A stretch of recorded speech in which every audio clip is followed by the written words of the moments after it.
Hi, welcome to NDE TV. I'm Peggy Robinson. Today's guest is AJ Parr, and he recently launched a book called Stairway to Heaven, 25 near-death experiences about encounters with God, Jesus, and paradise. And a lot of NDE TV guests are included, including me, in his book. And he recently made a video that's on his YouTube of me. We did part one of my ectopic pregnancy. I think later we'll have the drowning one.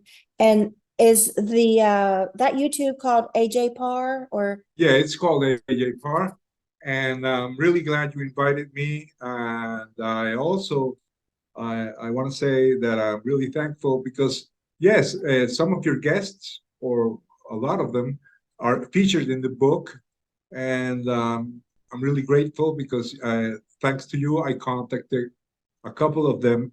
The others I had contacted before, and it was like a coincidence. But I'm really glad because you gave me a lot of support, Peggy. I Thank appreciate it. you. And thank you for helping me learn how to do some of this tricky stuff on the videos that I haven't tried Okay, yet it's a to pleasure. publish, but I'll be working on it. And thank you for your help. So you've had some spiritually transformative experiences. Yes. Well, in the beginning, when I was a kid, I used to dream a lot with the angels up to the age of 7. And after that, I started having nightmares. And when I was around 7 years old, I learned how to realize that I was dreaming, and I could decide either to wake up or to continue dreaming. So in the case of nightmares, I would always um, wake up. So that was like an escape. And the first time I realized this, I had this nightmare. I was in a tall building. It was under construction, so I was really afraid. But when I realized it was a dream, I said, hey, if this is a dream, nothing's going to happen to me. So I jumped. I was always afraid of heights, but that day I managed to jump. And when I fell down, I simply bounced it, and I control more or less controlled my dream. So this throughout my lifetime, I applied this, and I still do. When I have a dream that I don't like, I can always wake up. Sometimes I can also manipulate dreams. So this is like lucid dreaming. Some people say some people call lucid dreaming when they have a vivid dream, when it looks too real to be a dream. But that's only a vivid dream. It becomes a lucid dream when you actually gain consciousness and realize it is a dream, and you can either try to control it or wake up. So I had, when I started meditating around when I was 17, I started meditating, and all of a sudden I would have like short dreams or hallucinations. I would all of a sudden find myself somewhere else. So this led me in the first 1 or 2 years to have different experiences, but the most important one was what is known as a unitive experience. I didn't really know what it was at the time, but I felt I was one with the universe, that when I breathe, the world breathed with me. And this led me to study the different religions. And throughout my youth and my early adulthood, I was an avid reader. I still am. But I started reading about religion and how to make everything fit, because everybody says, I have the truth. My religion is the only one that is true. So I was against that. I thought that, for example, if you're a Christian, you can be Catholic, or you can have many denominations. So I said, hey, God, Jesus did not speak of different denominations. Jesus did not speak of a human organization controlling his teachings. So I realized that there was one thing called religion and another called spirituality. So this I learned when I was relatively young. When I was 32 years old, I had a dream. And I dreamed that I was in a place where it was completely dark. I could not even see my hands. So the first time I had this dream, I realized I was there. It was sort of frightening because I couldn't see anything. So I decided to wake up. The following day, oddly enough, I had the same dream. So I appeared there, and because it was so dark, I kind of imagined that there could be someone or a presence in that darkness. And as soon as I imagined it, I felt it. You know, it's like when you're a kid and you go into a dark room and all of a sudden you start imagining things. Well, that's what happened. So I decided to wake up again. But the third time it happened, the following night, I was there again. And I said, hey, wait a minute. What am I doing here again? I said, I'm going to go. And I heard a voice. This time the voice said, relax. All is one. You have to trust.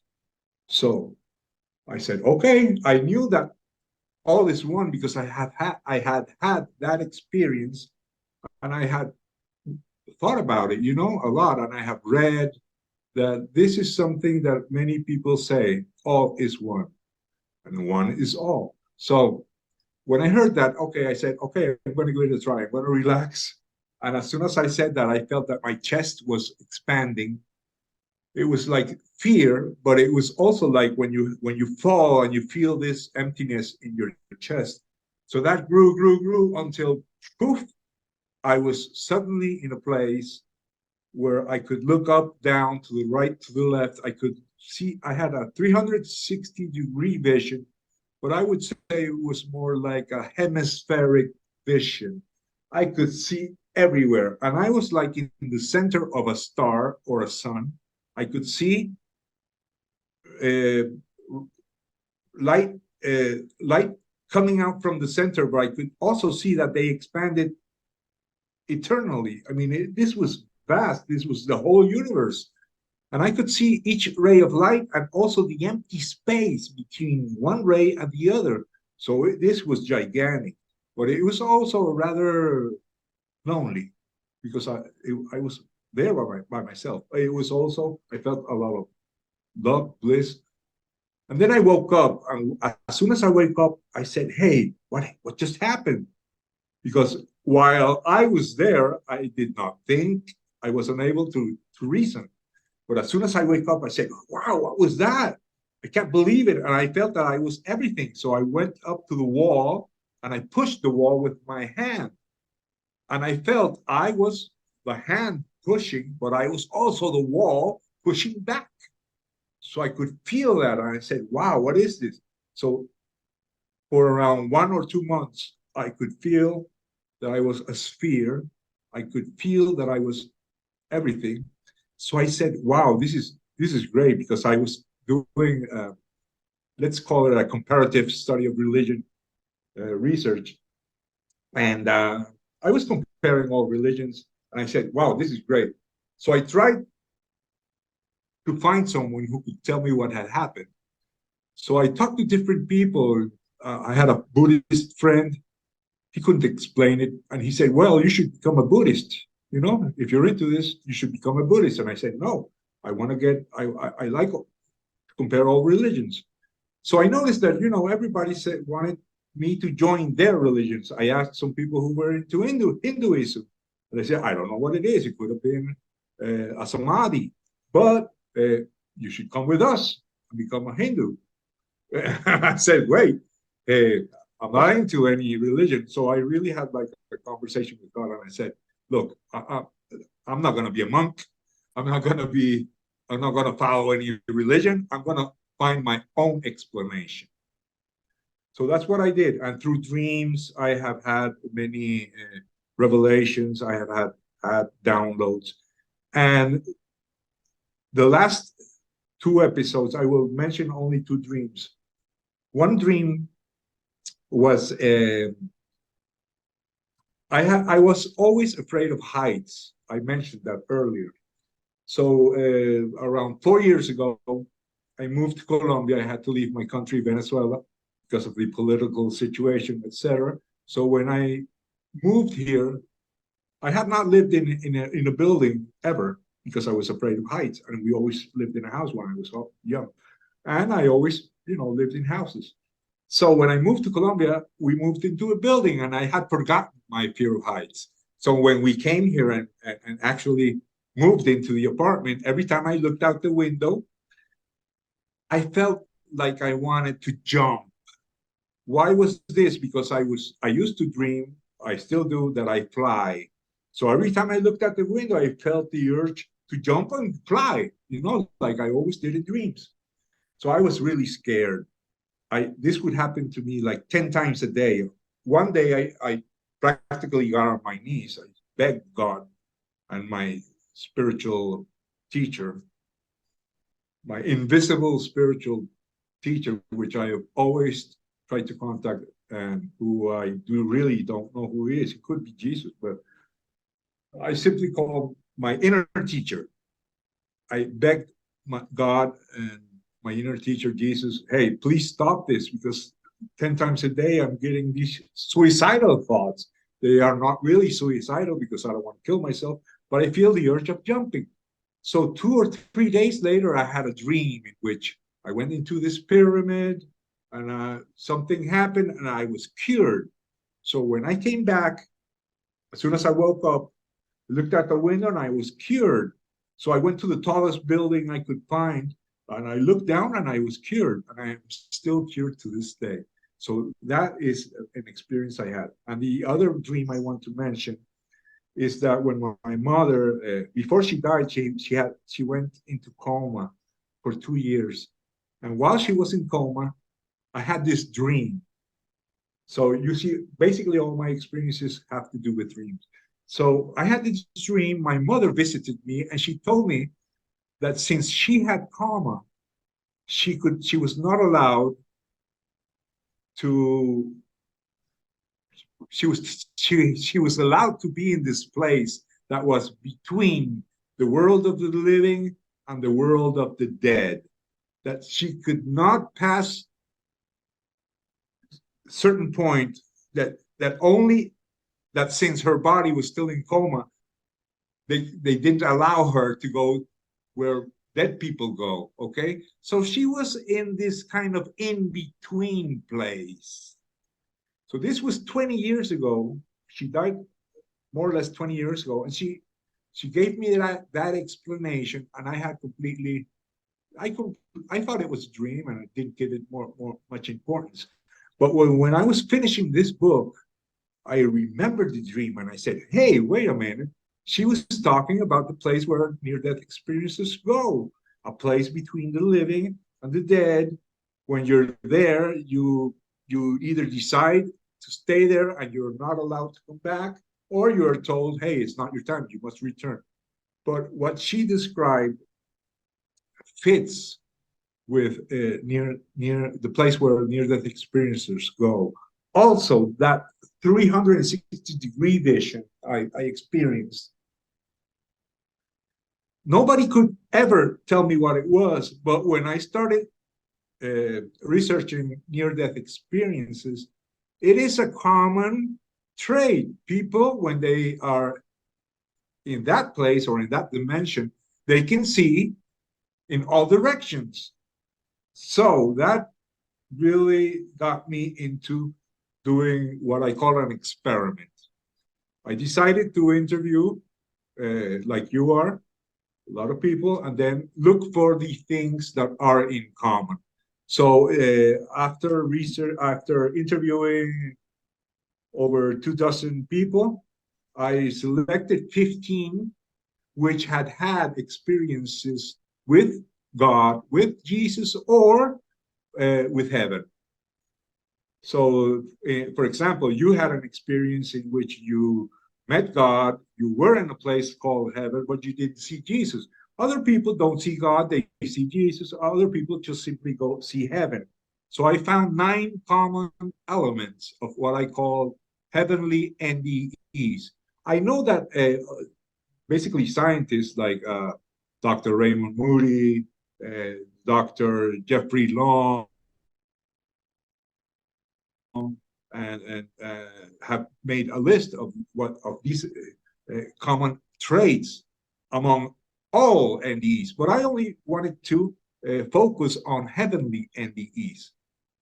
And what I did was I interviewed all these people. I found the things that were most common, and I selected 9 traits, and those are precisely the 9 chapters of the book. In each trait, for example, meeting the light, that is a trait I found in most of the experiences. So I include in that chapter, I include 4 or 5 excerpts from the testimonies of these people, including you. And I will mention some of the common elements I found. I won't mention them all because of time. You know, if time allows it, I will. But I would mention that a lot of people hear God's voice. I remember that you told me that Jeffrey Welsh, that I should interview Jeffrey Welsh, and I did. He heard a voice, and a lot of people I interviewed heard a voice. Also, a lot of people say they visited what they call the lobby of heaven. I think Jeffrey also mentioned the lobby of heaven, but I had another woman who also used that word. I was in the lobby of heaven. It's like the entrance I was mentioning. Some people meet Jesus Christ. That's another common trait. So in that chapter, I include several experiences. And one of the most important, having a life review. That is really what I believe most affected me when I started interviewing people.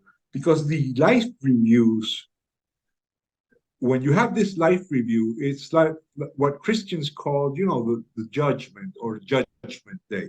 But you are not judged by God or by anyone. You're judged by yourself. How are you judged? You relive your life, and when you experience your past events or your past actions, you don't only see them from your point of view, but also from other people's point of view. So when you hurt someone, you see yourself hurting someone, but you also feel what the person you hurt felt at that moment and how that person saw you. So T.S. Dismas, he was the first person I interviewed who talked to me about a life review, and he told me that that really transformed him. And I asked him, well, so what do you think? Why are, or what did you consider when you judged yourself? And he said, I was not judged by my actions. I was judged on how I treat others. That same explanation has been given to me by different experiencers. And after hearing several testimonies, I said, wait a minute. I got it completely wrong. I had it completely wrong. I have treated people terribly. I was thinking that I was chasing the spiritual path, but no, you cannot, you know, it doesn't matter if you become a Buddhist or if you study meditation. If you treat people the wrong way, that's what you're going to judge yourself by, you know? So that's more or less the summary of his name's Brian Hoyland on my yes, Brian Hoyland. channel. Yes, yes. He used that pen name, T.S. Dismas, but he is Brian Hoyland.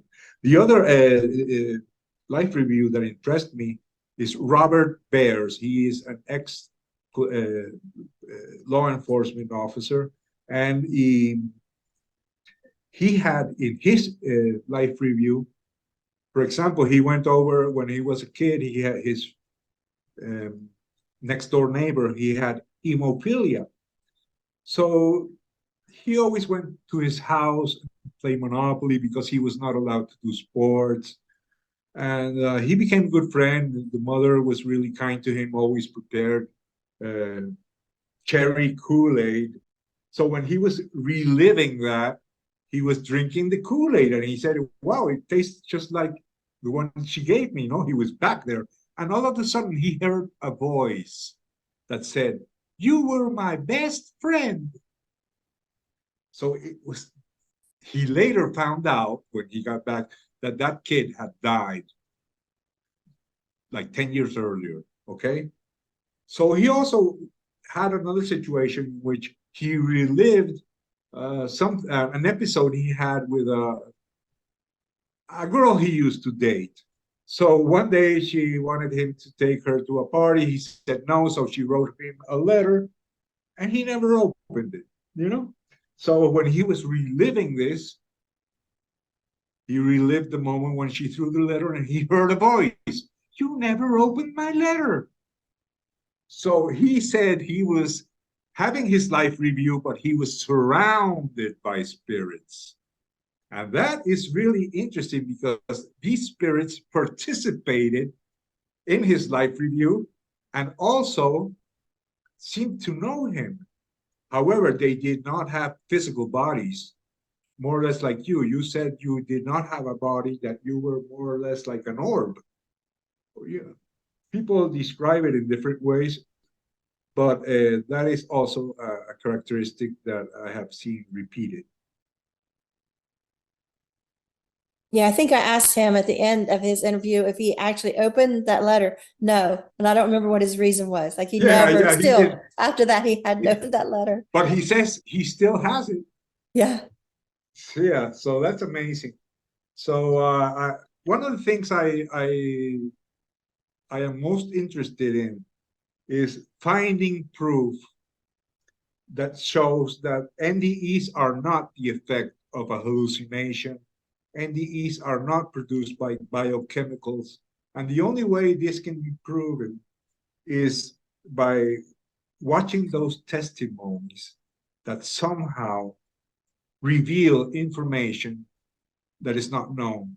This is one I read from that was given to me by Jody Long, our mutual friend from the Near-Death Experience Research Foundation. And there was this father and son, this couple, they went out to have dinner. So they crashed. They both were left unconscious and taken to the hospital. The father died, and he had the son had a near-death experience. So he went to heaven, he saw Jesus, and Jesus told him, hey, you have to come back. You have to go back. And he said, why? This is so great. I want to stay here. No. I made a deal with your father, and you have to go back to take care of your brother. With my father? Yes, he's here. Come on. And so his father walked in, and he said, yes, I made a deal. I have to stay, son. I'm going to stay here.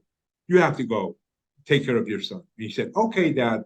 And as soon as he said, okay, he was back in his bed and said, uh-oh. And when people came, when doctors came and told him that his father had died, he already knew it. So if that was a hallucination, how could have he known that his father had died? What's his name?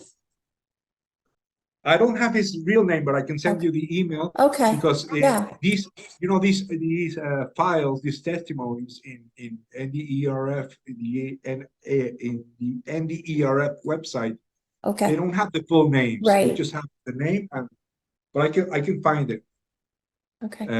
and let you know. It's in my book. Okay. Oh, okay. So there are many testimonies. Another testimony that our mutual friend, Dr. Melvin Morse, told me is also included. I think it's included in the book.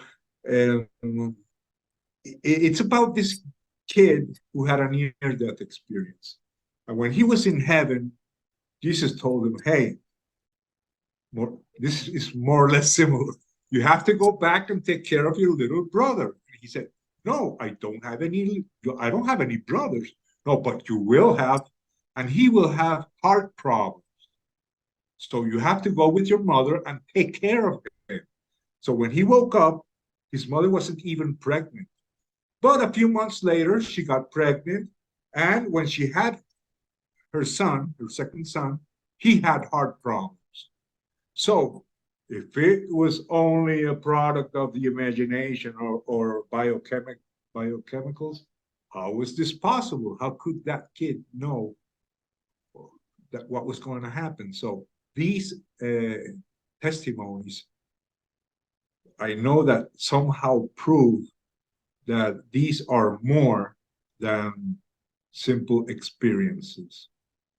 I imagine that you, after having so many, interviewing so many people, have reached more or less similar conclusions. Yeah, and ultimately you start wondering, how can we prepare for heaven? Yes, I think the best preparation for me is thinking about the life review now and mending things that you have done in the past. For example, after I started these interviews, I realized I have a sister. I never treated her the way I should.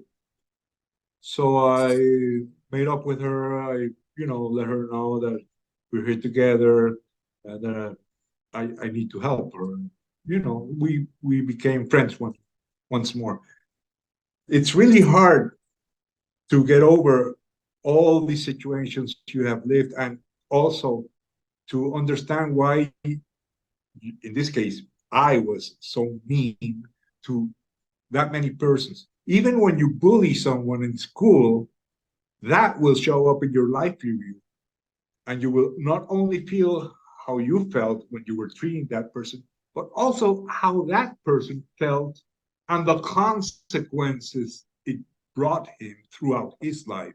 So you may have done more evil than you acknowledge, So I think the best way to prepare ourselves is to be conscious of the way you treat others. So it's not a matter of being famous, of being rich, of accomplishing this or that goal. No, you can be Mahatma Gandhi, you can be the president of the United States. That is not important. How did you treat others? So that's basically my way of preparing myself for death.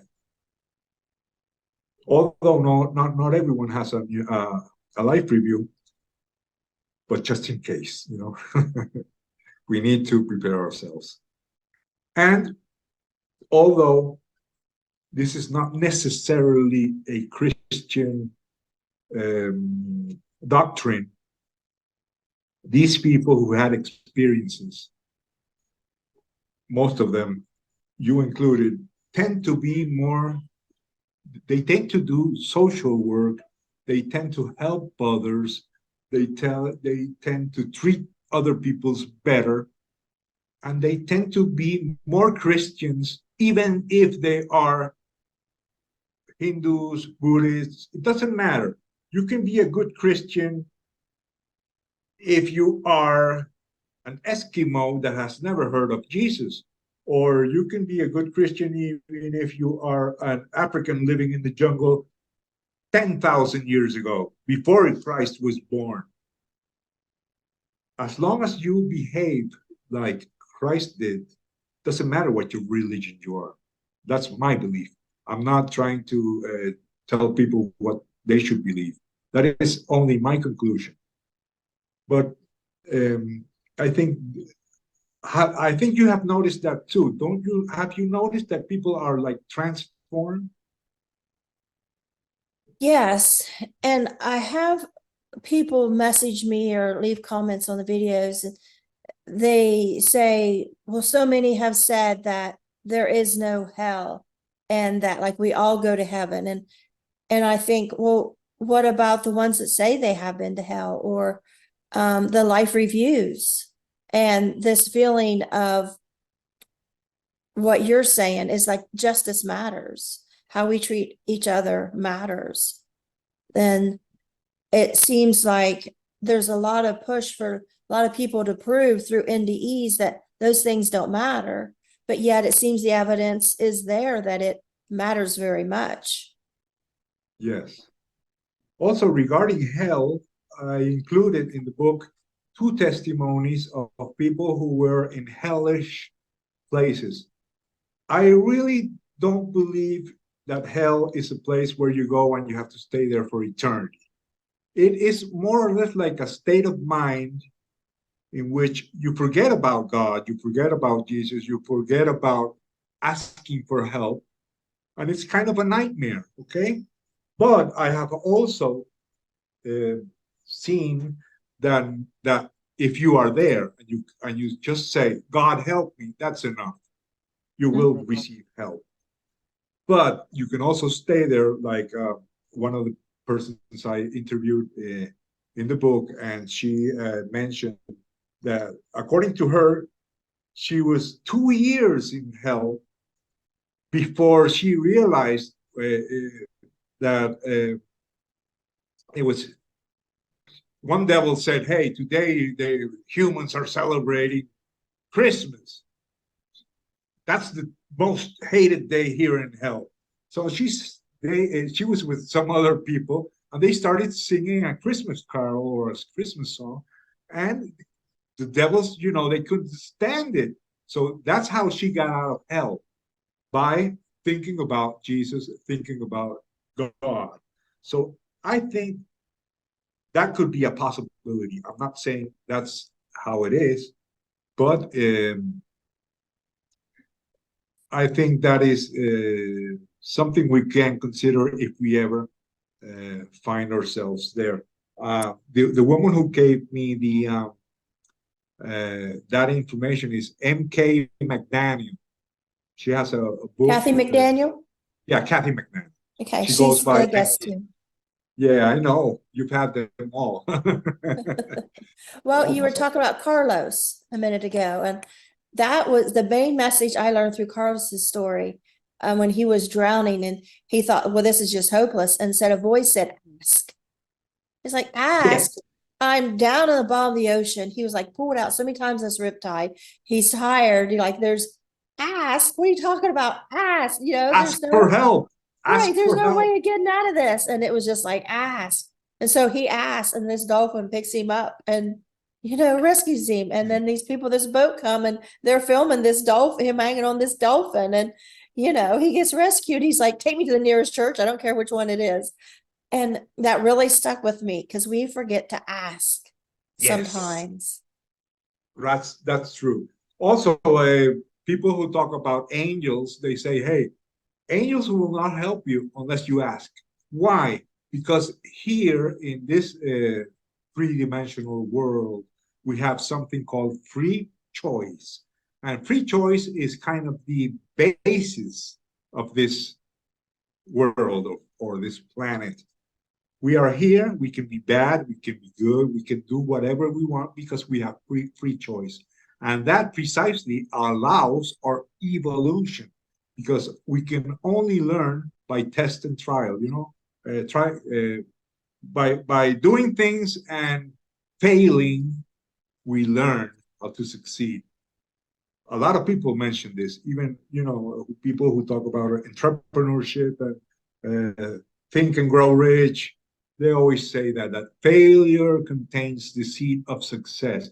This is why we have so many evil people in the world, because they help us become better. They may not become better, but they surely help us. Also, if you have a dual world in which there is duality, good and bad is a duality, and it must exist. You cannot have one side without having the other. So that's basically where we are. We are in this dual world. However, in that other dimension, it is more like a non-dual existence in which you can merge with God and become all. I've heard that also. So we have to consider that true reality is non-dual. Good and bad is relative. I mean, I can go kill someone, but if I'm a soldier and it's a war, they will congratulate me. They will even give me a medal if I kill people. But if you do this in a city without being a soldier and you just go out and kill people, that's bad. So good and bad is relative. You can say, was George Washington a murderer? You can answer that. So these people who meant good and had to kill people, it's not the same as someone who just went out and started shooting, you know? So good and bad is relative. Also, everything that happens, we each see the world through our own lens. Everything depends on the color of the glass you look through. And that principle of the glass is more or less present also when people have near-death experiences. Depending on your cultural background, your language, your ethnicity, and your historic time. For example, we are now 2,000 years after Jesus was born, or what happened 10 or 20,000 years ago, or 1 million years ago. Did people have near-death experiences? Yes, they did. Did people go to a place where they saw light? Yes, they did. Did they meet God? And did they meet this loving being of light we now call Jesus? Yes, they did. Is his name really Jesus? In English, it is. Try saying it in Dutch or try saying it in German. It's a different name, or in Japanese or in Chinese. It's the name we give it in English. But is that his real name? I don't think so. He could be known as the Son of God, probably, or God turned into flesh, or God taking a form, because God is formless, nameless, cannot be described, cannot be imagined.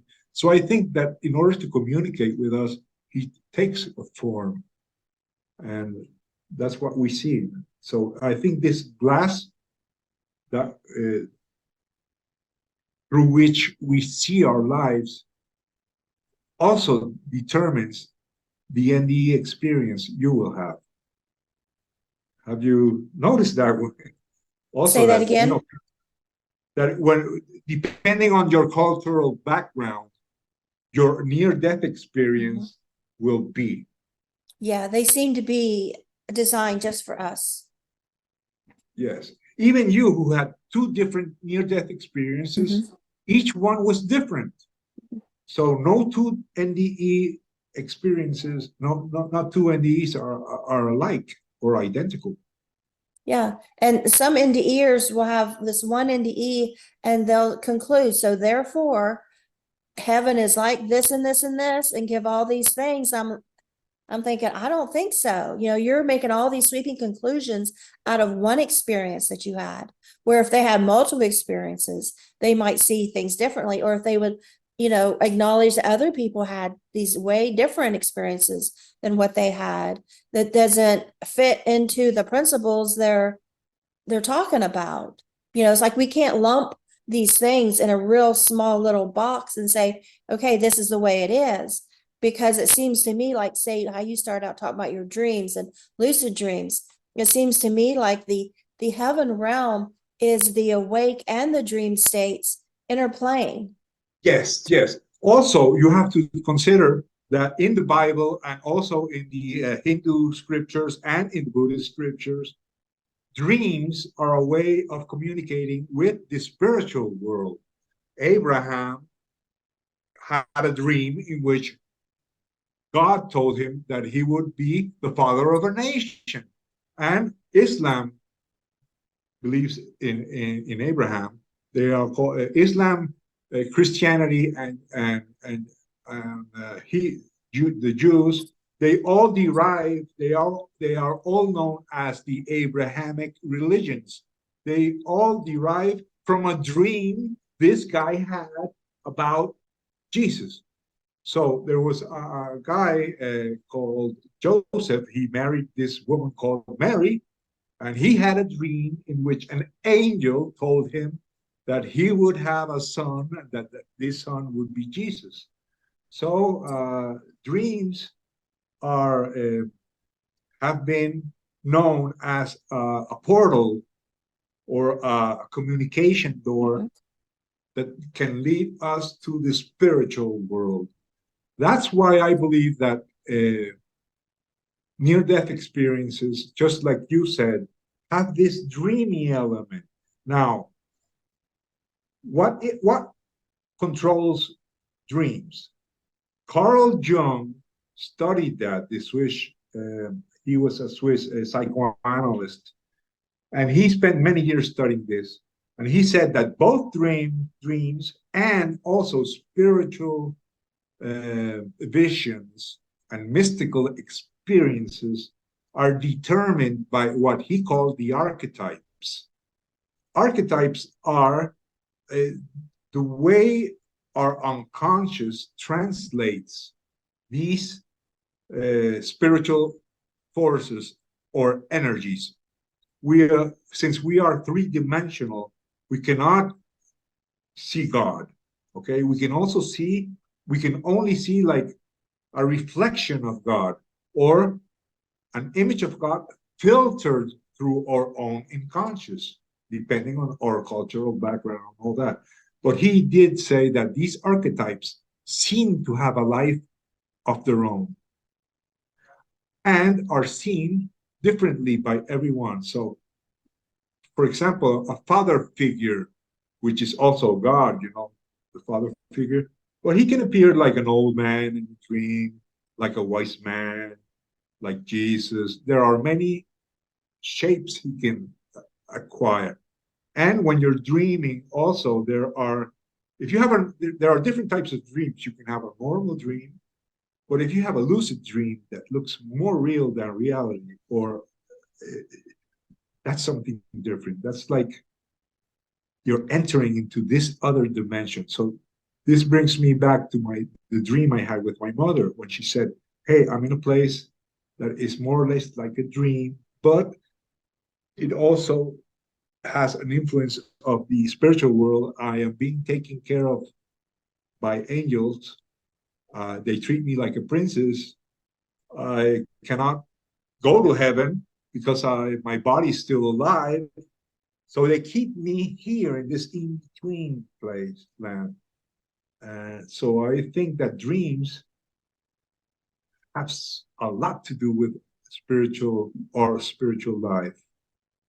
And it truly is a way of communicating with the spiritual world, or the other way around. It is the way of the spiritual world, is a way that the spiritual world has of communicating with us. I mean, the spiritual world or God or angels, all of them, they use dreams to communicate with us. That's what I believe.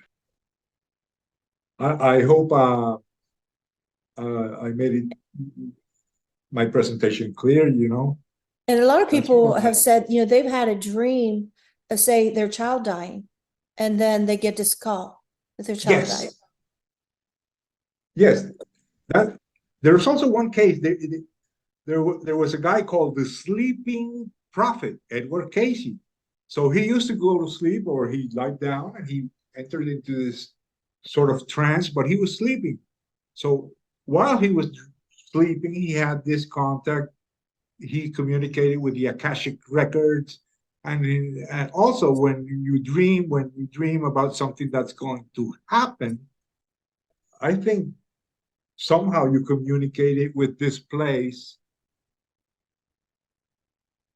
Some people call it heaven, but heaven has also been described as a place where past, present, and future take place all at the same time. A lot of near-death experiencers mention that, So somehow when we have a premonition, or when we see something in the dream that later comes true, somehow we contacted the future, because in reality, we see time as a linear phenomenon, but it's not. In this other dimension, past, present, and future all take place at the same time. So there are many mysteries still, and that's why I want to write some more books. I want to include your story in the next book. I hope it can be about near-death experiences. And also I want to write another book about why people from different religions have different experiences, etc. I know this a woman who had an experience, a mystical experience, and she saw Jesus and Muhammad at the same time. So that is really interesting, because who decides who we see? Who decides if we have a life review or not? That's Yeah. goes And beyond. one thing I've never been able to figure out, and I know how it sounds when I tell about an experience I had at Sunday school right after my 5-year-old drowning, because I was coloring a picture of Jesus. And when the teacher said, go pick out a coloring picture, something come to me so clear. I'm gonna say I'm 5 years old. It was right after the drowning. And something comes to me so clear that there was a certain picture I was to find. And I went through them like, there it is. This is the one. And so clearly there's this guidance there with me in selecting this picture to know what it is when I see it, recognize it when I see it. And I started coloring this. And it was a picture of Jesus sitting on a big rock. He had one child in his lap and two standing to the side, like they were waiting their turn to sit on his lap. And so I'm coloring this, and I'm so worked up, which is uncommon for me as a child. Before that or after, I got so worked up, I started singing Jesus Loves Me over and over and over out loud, which wasn't like me either, because I got so into this picture. And suddenly I am there. I am in heaven. Jesus sitting on this exact big rock with his exact child on his lap and two children. And so when I tell this as an adult, I feel like people are looking at me like, what? And I know how it sounds, but the thing is, that picture I was coloring became live. And I'm looking at Jesus and he smiles at me, and I could feel his love for the children. And a voice said to me, not Jesus, but a voice said to me as I'm standing there waiting my turn, because I want to push this kid off Jesus' lap so I can sit on his lap, because I want to feel his love so much, because I could just see it coming through his eyes. He smiles at me, just like he's thinking, you ornery thing, you know. And so I'm just standing there trying to be good. And so I hear this voice and it says, Jesus loves children of every color. Never forget that. And so as I'm growing, you know, through the decades, and this memory would flash, and I'm like, what is that? And so when I start to tell it, and I wrote it in my book, and I feel like people are going to think you're so childish. I was 5 when I had this experience. And so when I hear you saying what you're saying, it makes me think that the pictures we have of God and Jesus in heaven, the idea we have of their personality is like in us. And Yes. so when we were talking, everybody's experience is different, built on our personality and our culture and stuff.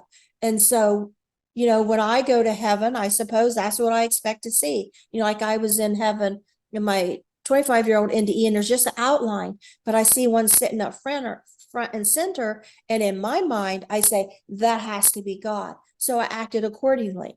And so when I see a man standing from behind, I think that has to be Jesus. And so we join and we go down, you know, and then we're back, and I feel I'm crumbled at Jesus' feet. So maybe somebody else would assume those feet are Buddha or whoever, you know, something else, or their grandpa.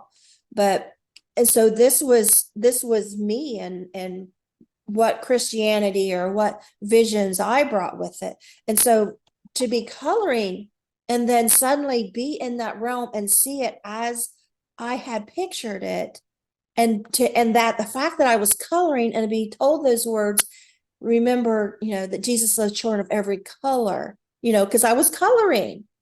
And so, you know, it just fills me with this joy and wonder that it seems like, you know, say a little child comes to grandparents' house and she's like, okay, we're going to do this craft. We're going to do this craft. They have these all these new things prepared. Now we're going to watch this movie. We're going to do this puppet show. And it seems like heaven is like that. It's like, we know all your memories. We know all your culture. We know you.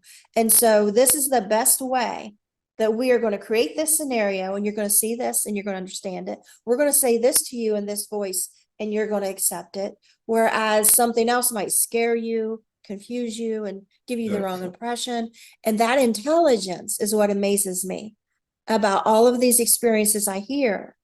It isn't what they make of it after the fact. It's the fact that what was shown to them, because and how they've interpreted it in their life and carry it through their life. But these ways of communication that they use, like Jesus talked in parables in the Bible, and our dreams are like parables, I think. Yeah.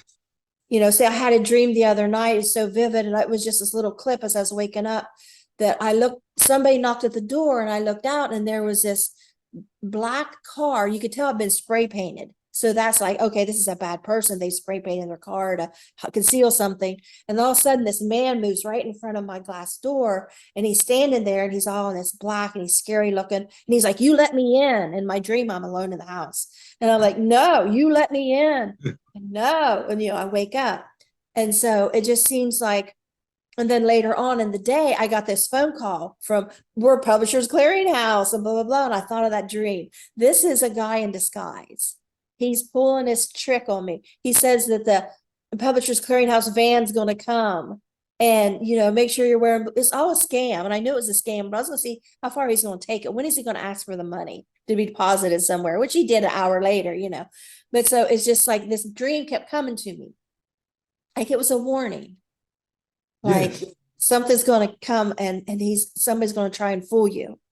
So I don't know. I don't think we really pay attention enough to our dreams. And when we can't remember them, it's really hard to know. I feel like I've lost all this information because I'm not remembering it. I just get up, and now if I wake up and I say, "What was I just thinking?" A lot of times I can go back and pick up that dream. If I think, Yes. as soon as the moment I wake, what was I just thinking? And I relax, and it'll go back there. But sometimes it don't ever come. Yeah, I think that since they take place like in another dimension, is sometimes when you wake up, you remember the dream. But 3 seconds later, half a minute later, you knew you had a good dream, a nice dream, but you can't remember it. So it's the best thing to do is wake up and write them down. I don't do that. I used to do that for about 2 or 3 years, but I stopped doing it because the most important dreams, you never forget them. Right. Those daily dreams, yeah, they may contain messages and all that, but I thought it was rather useless to write everything. So, and I've had so many, I don't really write them down anymore. And I had not shared, this is the first time I share publicly my experiences, my mystical experiences. I had never talked about this publicly, and I'm glad I did it with you, Peggy. Thank you. Thank you. Is there anything else you'd like to add that we didn't get to cover? Well, if people want to take a look at my book, they can check it out in Amazon. And like I said, I'm going to continue publishing books. I have around 20 books about different religions. I made like a comparative study of all the world religions. But what I'm really interested now is on finding the truth about near-death experiences. And I think that near-death experiences in prehistoric time gave birth to what is now known as religion or spirituality. These people who did not even have language, they were learning to speak, had these experiences, and somehow the people who had transformations because they had life reviews, they started being Christian, or Christians, but not really Christians because Jesus had not even been born. But they started becoming more sociable. They started helping others, caring for others, treating people better. And that has been going on since the beginning of time. So you can interpret it like Jesus was there before he was born. And the spiritual world has always been influencing people in dreams, mystical experiences, spiritual transformative experiences and near-death experiences. So all that has made humanity a better humanity. I wonder if it's because as Christians we're taught that we have to be good to go to heaven. Like if we're bad, we're going to go to hell. So if we experience heaven, or I guess it's those that experience hell, and so that really ups that. Like I really got to be good, so I can, be fully in that place when I go next time. Like I don't want to miss my opportunity and go to hell or something. Yeah, but that, people have known that there is heaven and hell for thousands of years. And people, this world is full of bad people, evil people. It is also full of good people. But the simple notion of heaven and hell has not been enough. And also, it was wrongly used by the Catholic Church. They even burned people for saying things that you have said. They would have burned you as a witch. Peggy is a witch because she talks about near-death experiences and spirituality. You would have been burned. Yeah. Yeah, I feel like if I write another book, it's going to be called The Crucifixion of Peggy Robinson. Because this stuff isn't still widely accepted in a lot of places, and you could cross the line of being seen just by having a guest that talks about some of these new age theories that people can assume that you yourself are promoting those or in line with that. And the churches in the area where I live, I could probably get a crossburn in my yard or something. Oh, okay. Yeah, well, it takes courage to do what you're doing. I think that a lot of people take a lot of time to integrate these experiences because of what other people may say or what they think they might say. We feel that we cannot share the truth with everyone because this world is full of misunderstanding, and also a lot of people judge others and say he's crazy because he's saying things that nobody else says, or he believes in things I don't believe, so he must be crazy. So that's kind of difficult. So I really congratulate you, and I know that you are brave enough to be doing this for over 2 years, or you're going to be 2 years old. This NDE TV is going to be 2 years old soon, right? 2 years old in March. Mm-hmm. Okay. So great. So I imagine that those 2 years in the show, okay, everything goes out all right. But in your private life, have you been criticized? Have you been, pointed at or bullied? I talked to a pastor of a church one day. He is having a yard sale at the church, and I asked if I could speak to his congregation after the service and let them know that I have this NDE group. That is before I had it on a podcast. We was having actual in-person meetings, and he said he had to protect his flock from me. Which? Yeah. Which flock? He said, I said, well, have some of them come to you and said they had these experiences? Yes, they have. And he tells them it's the devil. You see? I said, yes, so you think I'm the devil? Okay, I'm all about God and Jesus and heaven, and I'm a Christian, and I've had these experiences, but you think that I'm the devil? Like, he couldn't say that, but I mean that's what he was saying. That if these are the devil, he was more the devil than you were. So, and I thought, well, you just don't want the competition. No, but he probably says that only his congregation has the truth, and the other Christians in the same city, perhaps in the same street, there's another church, and they say he's probably thinks that those people in the other church are all condemned and they are all following the devil because the only truth is his. So that's the problem between many Christians, and also it's the problem with a lot of people. They think their religion, their path is the only way, and they even kill people for it. You know, Islam's there are many acts of terrorism inspired in what they call a religious war. So this can become pretty heavy, you know. And also I've seen that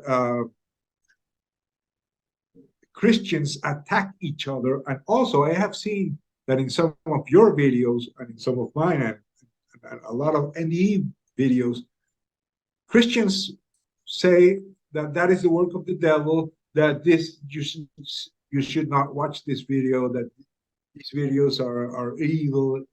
So it's really tough to. And I've had some friends tell me that I wasn't being Christian by having certain guests on my show. And I said, I don't screen guests. No, if I had one that I saw on his YouTube, he wanted to be on my show and I agreed. And then I got looking at some YouTubes he sent as an example of his work. And it was like Antichrist. And so I said, I think that you're wanting to come on to disprove NDEs. And he was. And I said, I don't think we're a good fit. And he just like started talking real bad about me on his Facebook, lying, and said that I said things that I didn't say, which everything was in email to prove what was said. You know, I was kind to him, and I just don't think we're a good fit. And he could have went on and continued discussion and explained maybe why it was okay. But it was just like he went straight to, and then he had his friends messaging, threatening to come to our house and harm us, me and my husband. You know, it was just like, evil's evil, you know. And so, yeah, I do want to be fair to everyone and give everyone, you know, a chance to tell their story and not feel like they have to fit in any box of new age religion, atheist, or, you know, whatever they are. What experience you had, you know, is what I will take at your word that you had. And people need to learn about all these experiences and, yes, you know, all cultures and religions and personalities. But, you know, so like I said, there's only been a couple that I've like, things. And the other one was, I caught the guy lying. He had the most fascinating NDE, and I was going to have him on. And then he had trouble with internet. And so we scheduled again. And then he seen I was pro-life, and he started attacking me in Facebook messages about being pro-life. And then he told about another NDE he had, and I could tell it was completely lies. Like, it was like so dumb and not even, you could tell he was making stuff up just to make fun of my show, I think. Like, he thought, well, I could go on and tell a bunch of crap and, you know, just to get on the show for an hour. Right. Well, yeah, that always happens. But well, I think you're doing great, because I have seen in your show people from different religions, even atheists, who have started believing in God after their experience, and they have had these transformations, right? Yeah, and one on the other day, they're not even Christian now. They were atheists, and they're not anymore. They're spiritual, but they're not Christian. And, you know, and that's where they are. And some people get mad at that, but I feel like if you take it at your clear at the bottom and you come halfway up the ladder, or somebody that's already half up the ladder and they never take another step up, you know what I mean? Like, some people have come a long way, and they may not be clear at the top where you think you are, but look how far they've come. And like the drug addicts too, that's had experiences. You know, I feel like people don't expect them to be way up here and be a Bible thumping minister now. They are helping their community. They're sober. They're out here, and they, to me, are the best at reaching to people that you and I may not ever reach. We may not ever speak to. You know, they look like, maybe they got the tattoos, or, you know, whatever, the black fingernails. Somebody else that is at the very bottom maybe they could get halfway up that ladder by connecting with that. And they would get nowhere with me because they think I'm too Christian. I talk a different Yes. way. I'm a different Right. age group. So, I feel like look at the progress they've made and not where they are now, because they're going to continue making progress. Right. And it may not look like where you think they need to end, but they're helping people that you would have never reached because you're going to look your nose down at them. Yeah, it's a continuous evolution. I remember what Carlos Vivas said when he met Jesus and he asked Jesus, "What's the religion here in heaven?" And Jesus said, "No, in heaven there is no religion. You will only find love, endless love." So that more or less explains it. Also, Brian Hoyle, T.S. Dismas, he considers himself super Christian, but he does not belong to a specific denomination. He likes all Christians. So that's more or less the feeling I got after interviewing these people. They the same happened with Jeffrey Welsh. He said, "No, I can talk to anyone from any denomination. I have no problem."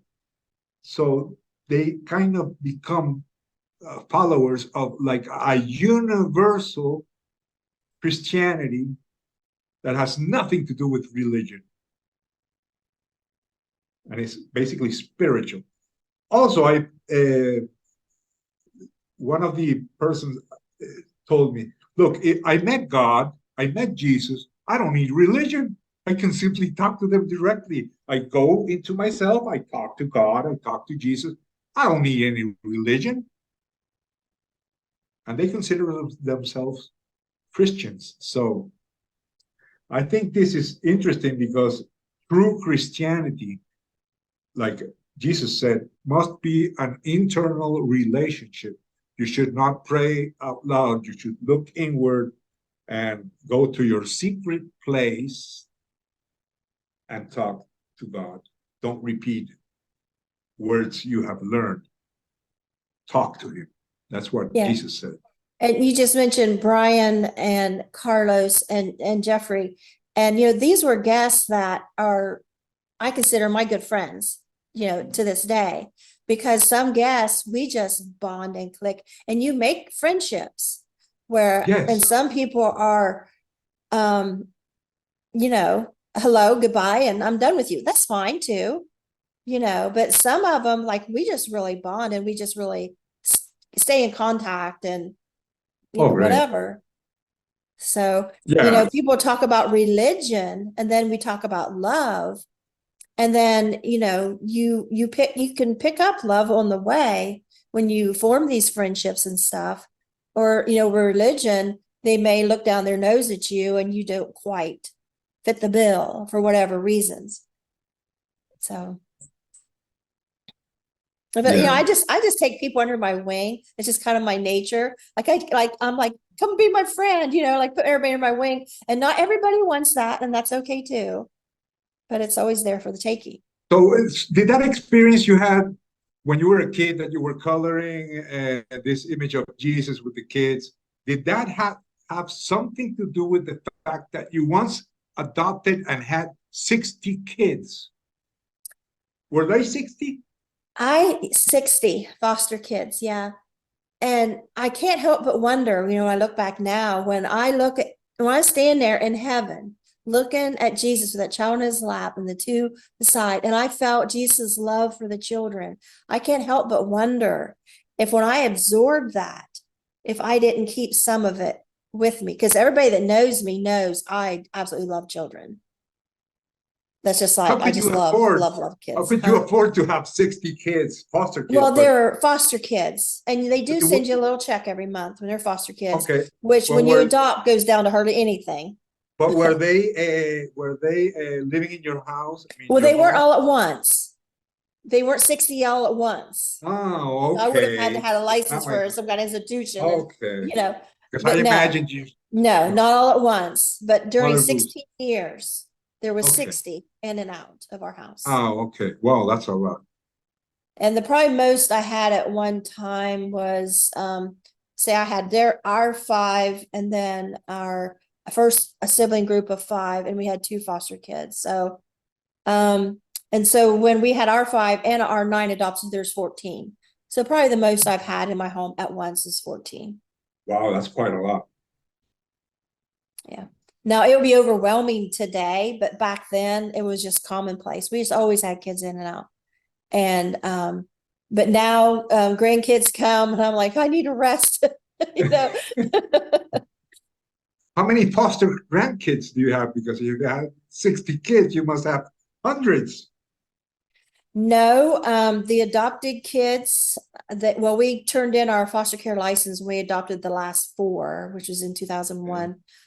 And then our youngest of the adopted, he turned 18 10 years ago. So we have a quiet house. Right. And the last we had all the kids here was July 4th. So the kids and the grandkids. So, I mean, they got their lives, they got their jobs, and we got our retirement. So my podcast is my social interaction. Great social interaction. Well, so I thanks. appreciate everything you're doing. And I'll continue practicing what you've been teaching me to enhance my videos. We'll continue. And I'll let you know when I'm ready to go the next step. Okay. Okay. Well, thank you for inviting me. This was a pleasure. And we'll continue in contact. I consider you my friend. So yes, I consider you a friend as well. Thank you. Bye. Bye-bye. Thank you.